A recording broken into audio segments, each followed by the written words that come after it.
Hello student, मैं Yogesh Kumar Sahu academy of higher mathematics के YouTube channel में आप सभी का स्वागत करता हूं। स्टूडेंट, अभी हम पढ़ रहे हैं डिस्क्रीट मैथमेटिक्स, जिसके अंतर्गत हम पढ़ रहे हैं graph theory. Student, graph theory में हमने बहुत सारे कॉन्सेप्टों को कवर किया हुआ है। इसी सिलसिले में हम जो हमारे ऑफलाइन क्लास में पढ़े थे वह था कॉम्पोनेंट ऑफ ग्राफ। तो एक्चुअल में इसको कंपोनेंट ऑफ डिसकनेक्टेड ग्राफ बोलना चाहिए। इससे क्या होगा, आपकी बातें ज़्यादा स्पष्ट रूप से सामने में व्यक्त किया जा सकता है। तो कंपोनेंट का अर्थ मैंने पहले ही कहा था, आपको याद होगा। कंपोनेंट अर्थात किसी ग्राफ के सारे हिस्सेदार को हम कंपोनेंट कह सकते हैं। अब डिसकनेक्टेड ग्राफ में कंपोनेंट का क्या अर्थ है, अभी जो हम पढ़ेंगे डिसकनेक्टेड ग्राफ पर ही देख रहे हैं। एक ग्राफ बनाएंगे जिसमें पहले से दो आपके पास क्या होंगे, कंपोनेंट मौजूद होंगे, सब ग्राफ मौजूद होंगे। ये पूरा मिलके एक ग्राफ बन गया। इसको क्या बोल सकता हूँ, ये अपने आप में एक कंपोनेंट है, ये अपने आप में कंपोनेंट है किसका, इस पूरे ग्राफ का। इसलिए मैंने इसको डब्बे में डाल दिया है ताकि समझ आइए। पूरा अपने आप में ग्राफ जी था और इसमें देखिए, इसमें दो कंपोनेंट हमने तैयार किया है। अब ध्यान से देखिएगा, बहुत जरूरी है इस शब्द को समझना। कंपोनेंट का क्या अर्थ है, हर एक कंपोनेंट अपने आप में सब ग्राफ है और कभी भी इनके बीच में कोई कनेक्शन नहीं होना चाहिए, अर्थात डिसकनेक्टेड होना चाहिए। अगर आप कंपोनेंट बना रहे हो तो एक ऐसे आपने मान लो एक छोटा सा सब ग्राफ ले लिया और आपका ये ग्राफ था, तो इसी से आप कोई हिस्सा नहीं लेने वाले हो। जो भी सब ग्राफ होगा अलग से होगा, वो डिसकनेक्टेड खुद अपने आप में होगा वो ग्राफ। ओके स्टूडेंट्स, वो डिसकनेक्टेड होगा अपने आप में, तभी उसको हम कंपोनेंट कहेंगे। इसमें कोई कनेक्शन नहीं होना चाहिए। ये जैसे ग्राफ था तो ये अलग से होना चाहिए। जैसे ये V1 है, ये आपका V2 है, ये V3 है, तो ये पक्का ये V3 नहीं होना चाहिए। इसको क्या होना चाहिए, V4 V5, V4 V5। तो सारे वर्टेक्सेस इन दोनों के अलग अलग होते हैं। पूरी तरीके से हम ये कह सकते हैं किसी ग्राफ के सारे वर्टेक्स डिसजॉइंट जो सब ग्राफ होते हैं, किसी ग्राफ के वर्टेक्स डिसजॉइंट सब ग्राफ सारे सारे उस ग्राफ के कंपोनेंट हो सकते हैं। समझ आ रहा है। तो फिलहाल हम कंपोनेंट ऑफ सब ग्राफ देख रहे हैं, कंपोनेंट ऑफ ग्राफ देख रहे हैं कहाँ पर, डिसकनेक्टेड ग्राफ पर। तो आई होप कि आपको समझ आया होगा। तो जैसे कि हमने पहला एग्जांपल लिया, 5 वर्टेक्स वाले एक हमने ग्राफ तैयार किया है, बिल्कुल ये ग्राफ है और ये ग्राफ के अंदर दो कंपोनेंट हैं। ग्राफ एक ही है, इसको पूरे कोई स्ट्रक्चर मान सकते हैं। ऐसा कुछ हमारे जीवन में दिखता होगा, कहीं पे होगा ऐसी स्थितियाँ, ऐसे कोई मैप दिखता होगा, ऐसा कोई ग्राफ दिखता होगा, तो वो हमने बना रखा है। 5 वर्टेक्स है, 1 2 3, 1 2 2, मतलब ये 2 और ये 3 मिला के 5 हो गया। यहाँ पर भी देखिए, ये भी एक ग्राफ है और इसमें वर्टेक्स की संख्या 5 ही है, कंपोनेंट 2 है। वर्टेक्स की संख्या यहाँ पर क्या है, 5 है, कंपोनेंट कितना है, 3। हर वर्टेक्स को अगर अलग कर दे, डिस्कनेक्टेड कर दे, आइसोलेटेड कर दे, तो एक नया कंपोनेंट बन जाता है। तो ये आपका कंपोनेंट अलग कर दिया, ये हो गया, ये हो गया, 3 कंपोनेंट हो गया, है ना। 5 वर्टेक्स वाली ये दूसरा ग्राफ हो सकता है। ये सारे के सारे ग्राफ हैं स्टूडेंट्स। बातें तो आपको अच्छे से समझ आ रही होंगी।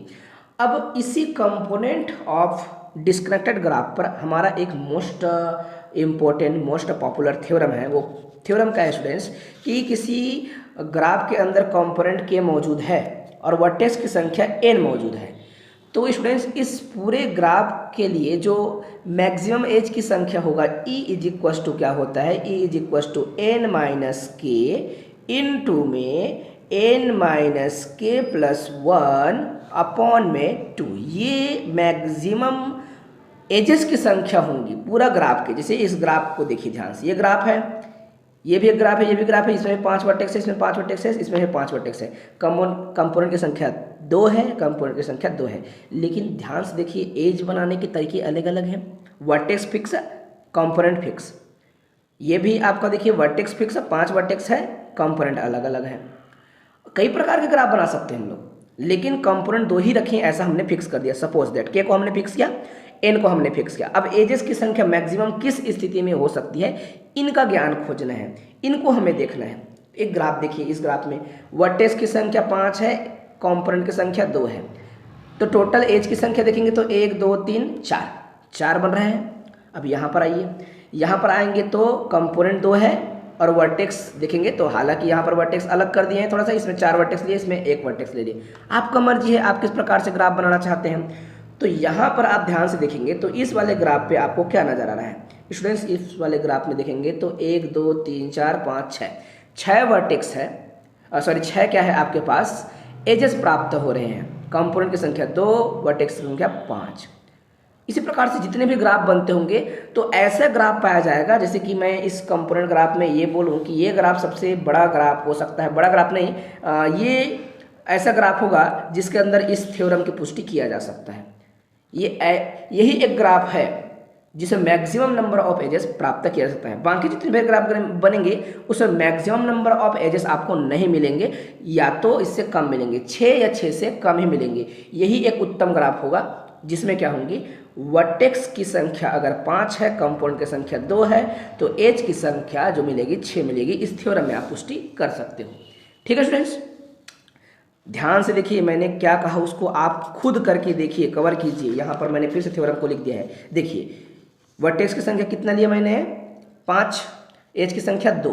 यही एक ऐसा ग्राफ है जिसमें आपको क्या मिलेगी, एज की संख्या 6 मिलेगी। इसको पुष्टि करके देख सकते हो। इसमें कितना मिल रहा है, एज की संख्या 1 2 3 4 मिल रहा है ना। तो थ्योरम कहता है कि बहुत सारे कंपोनेंट नहीं लेना है, कंपोनेंट की संख्या आपने फिक्स कर दिया k, और वर्टेक्स की संख्या भी k था।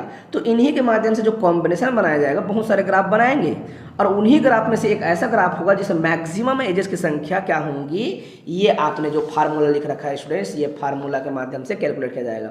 जैसे कि इन दोनों ग्राफ को देखिए, ये भी 2 कंपोनेंट वाला है, ये भी 2 कंपोनेंट। वर्टेक्स की संख्या 5 है, वर्टेक्स की संख्या 5 है, लेकिन इस ग्राफ में देखिए एजेस की संख्या 6 मिली, जबकि इस ग्राफ में क्या मिल गई, एजेस की संख्या 4 मिला हुआ है। और यही उत्तम है। मैक्सिमम बोला गया है, मिनिमम तो कुछ भी हो सकता है ना, मिनिमम कुछ भी हो सकता है। जैसे कि 5 वर्टेक्स को लेकर एक और सब का ग्राफ बना सकते हैं क्या, जिसमें 2 ही कंपोनेंट बनाए, ऐसा बताना है। तो 2 कंपोनेंट में अभी हमने बनाया था एक ग्राफ, ऐसा हमने ले लिया। वर्टेक्स की संख्या 3 है, यहाँ पर ये दूसरा कंपोनेंट है। वर्टेक्स की संख्या कितना है स्टूडेंट्स, इसमें 2 है, 3 2 5 हुआ, और एज की संख्या देखेंगे तो 1 2 3, और कम हो गया, और कम हो गया। मैक्सिमम इतना होगा, इससे कम और हो सकते हैं, मैक्सिमम जितना चाहे उतना हो सकता है। आप कंपोनेंट को बढ़ाएंगे तो फिर से देखिएगा, इतना 5 ही वर्टेक्स को लेकर हम बनाते हैं ग्राफ नया, लेकिन कंपोनेंट की संख्या 2 ना कर हम क्या करेंगे, 2 ना लेकर 3 कर देते हैं। देखिए हम ग्राफ बनाए, ये मैंने ले लिया, इसमें क्या है, कंपोनेंट दिख रहा है आप लोग को, एक कंपोनेंट बल गया, दूसरा कंपोनेंट ले लिया मैंने, ये मैंने दूसरा कंपोनेंट ले लिया, ठीक है, और ये मैंने ले लिया तीसरा कंपोनेंट। 3 कंपोनेंट हुए, 3 कंपोनेंट हो चुके हैं फ्रेंड्स। और ढूंढेंगे, और हम बनाते हैं कहीं पे ग्राफ। ये हमने वर्टेक्स ले लिया जिसमें हमने 3 वर्टेक्स को ऐसे अलग कर दिया। 3 वर्टेक्स है, इसमें एक कंपोनेंट बना दिया, एक वर्टेक्स को अलग कंपोनेंट बना दिया, एक वर्टेक्स को अलग कंपोनेंट बना दिया, इस प्रकार से, है ना। और खोजा जा सकता है आपके अनुसार से, और बनाया जा सकता है, ढूंढेंगे, दिमाग लगाएंगे, और कोई ऐसा ग्राफ इजाद किया जा सकता है क्या, ऐसा हम विचार दिमाग में लाएंगे। ठीक है, तो फिलहाल हम सूत्र के माध्यम से इसको पुष्टि करेंगे। देखिए सूत्र के माध्यम से क्या बोला मैंने कि क्या इस सूत्र की पुष्टि होगा, क्या 6 आएगा, बिल्कुल आएगा। ध्यान से देखिए, E = 6 है, तो देखेंगे इसमें रख के 6 आता है क्या, इस वाले ग्राफ के लिए ना। इसमें तो अभी हम खोज सकते हैं, आप खुद विचार कीजिएगा। ये नीचे जो हमने एक ग्राफ बनाया है, कंपाउंड की संख्या 3 कर दिया, कंपाउंड की संख्या 3 कर दिया, और आप कैलकुलेट कीजिए क्या आता है इसका सॉल्यूशन, है ना।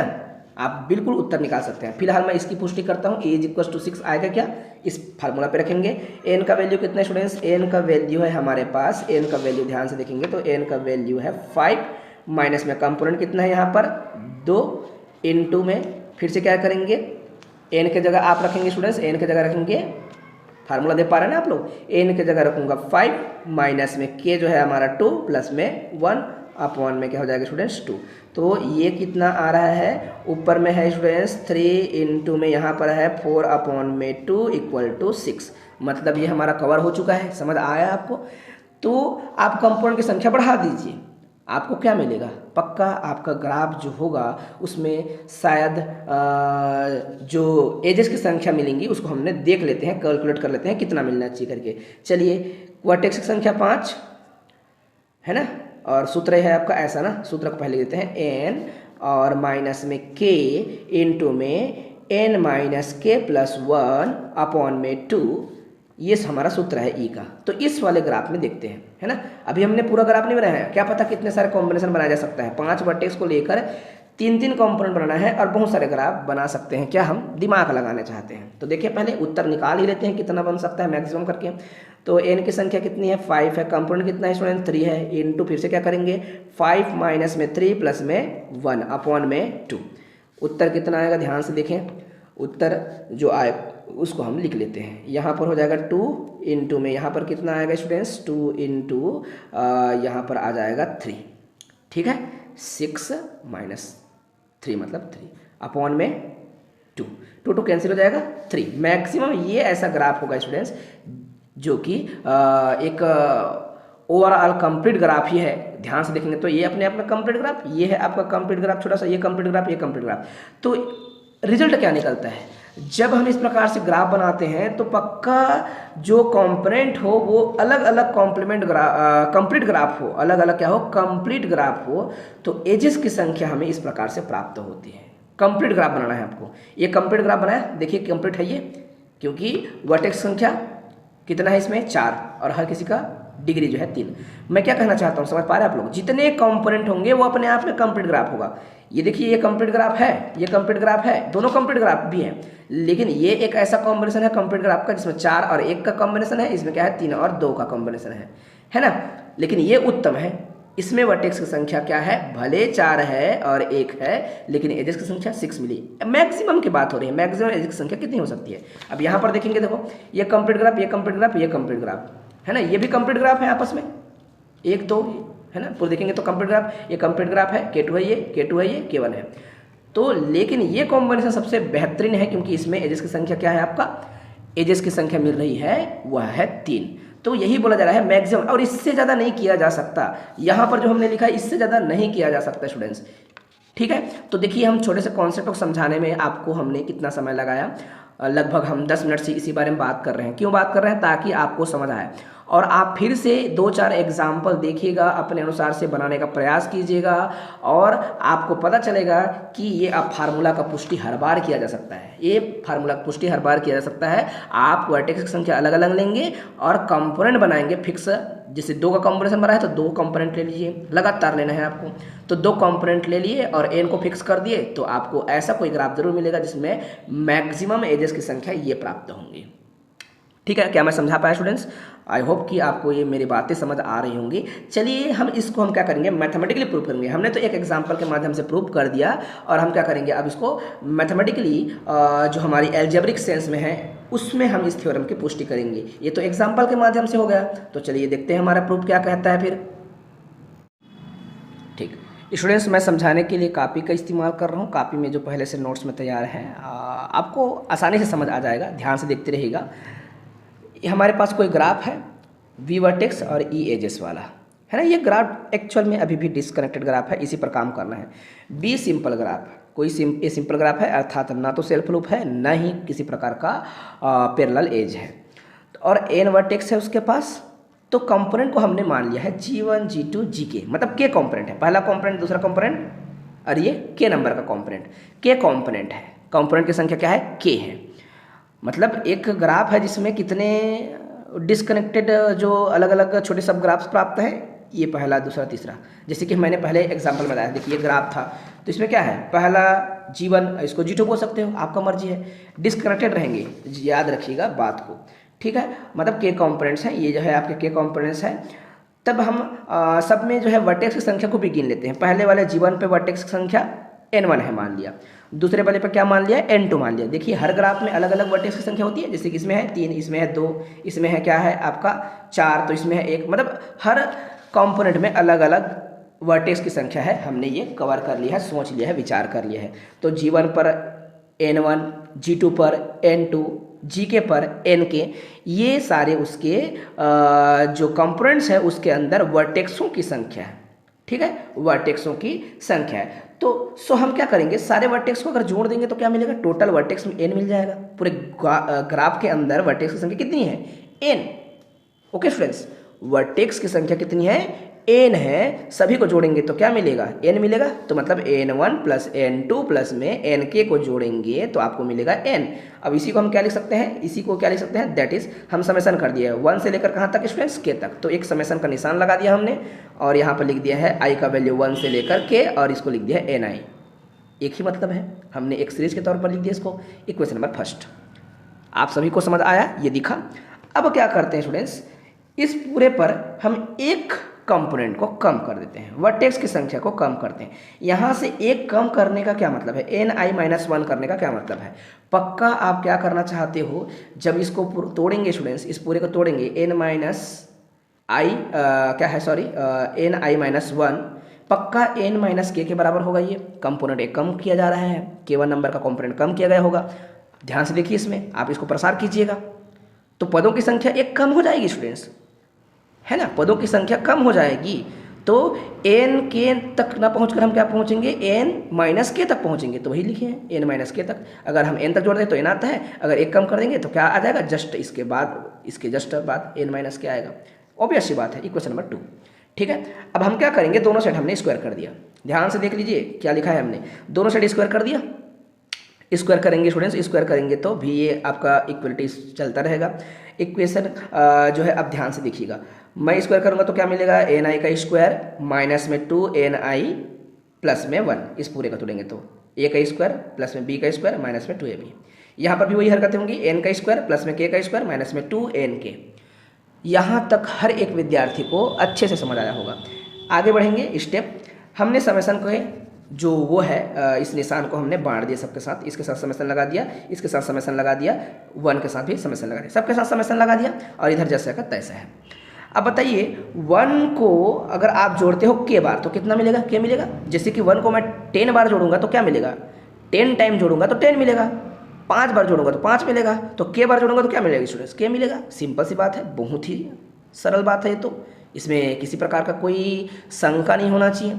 अगर एक को k बार जोड़ेंगे तो क्या मिलेगा, k मिलेगा, 5 बार जोड़ेंगे तो 5 मिलेगा, 10 बार जोड़ेंगे तो 10 मिलेगा, तो k बार जोड़ेंगे तो k मिलेगा। और इसको हम क्या लिख सकते हैं, ni का समेसन को स्टूडेंट्स, ni का समेसन को ऊपर में बोल चुके हो आप, ni को समेसन को बोलते हैं n। तो ये बाहर में 2 है और ये है आपका n, ठीक है, तो ये हो जाएगा 2 × n, और ये तो जैसा का तैसा है।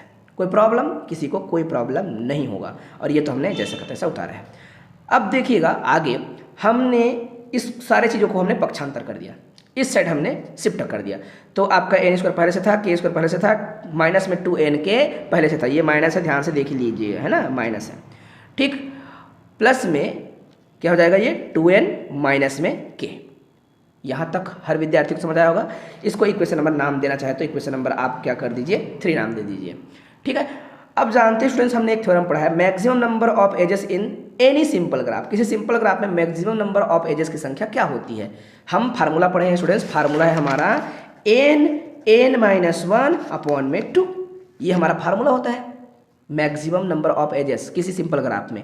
तो हम इसको क्या लिख सकते हैं, और हमारे पास मान लो वर्टेक्स की संख्या तो n है ना, हमें नहीं पता है, मान लो वर्टेक्स संख्या ni बोल दिया हमने, तो क्या बोल दिया, ni-1/2। ये भी सही है, ऐसे भी लिखा जा सकता है, क्योंकि i का वैल्यू क्या लिख देंगे आप, i का वैल्यू 1 से लेकर k लिख देंगे भविष्य में।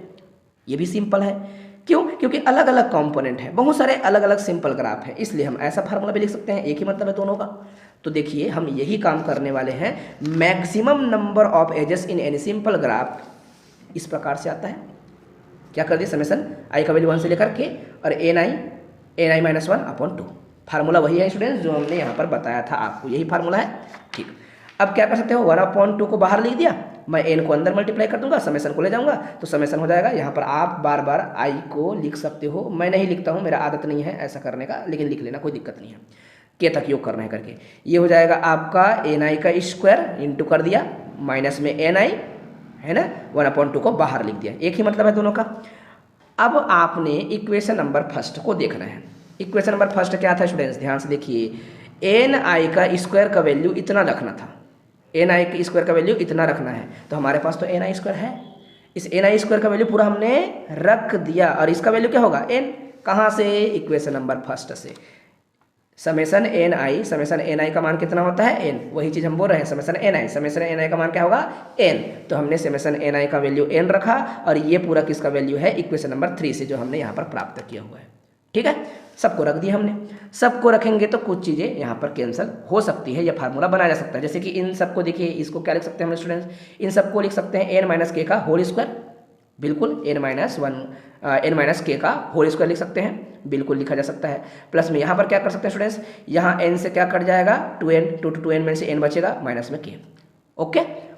अब क्या इसको हम ऐसे भी लिख सकते हैं? बिल्कुल, हम यहाँ से दोनों से n माइनस के को कॉमन निकाल देंगे, अंदर क्या बचेगा? n माइनस के प्लस 1 बचेगा। n माइनस के को बाहर निकाल देंगे तो अंदर क्या बचेगा? n माइनस के प्लस 1 और 1/2।